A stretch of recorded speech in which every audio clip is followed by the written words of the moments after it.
بسم اللہ الرحمن الرحیم۔ شروع کرتا ہوں اللہ کے نام سے جو بڑا مہربان نہایت رحم والا ہے۔ اور اے رسول، جن لوگوں کو ہماری طرف سے علم عطا کیا گیا ہے وہ جانتے ہیں کہ جو قرآن تمہارے پروردگار کی طرف سے تم پر نازل ہوا ہے بالکل ٹھیک ہے، اور سزاوار حمد غالب خدا کی راہ دکھاتا ہے۔ اس آیہ کریمہ سے اندازہ لگایا جا سکتا ہے کہ اللہ تعالیٰ نے جب رسول اللہ صلی اللہ علیہ وآلہ وسلم پر قرآن نازل کیا تو اس وقت کوئی تو تھے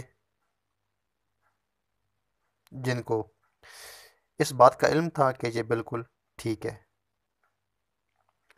اور اس کی تصدیق میں اللہ تعالیٰ نے اس آیت میں بالکل واضح بیان کیا۔ اس کے حاشیے میں سید فرمان علی لکھتے ہیں کہ یہ وہی لوگ ہیں جنہیں علم لدنی عطا ہوا ہے، اور یہ ظاہر ہے کہ ایسے لوگ انبیاء اور معصومین علیہ السلام کے سوا اور کہاں ہیں۔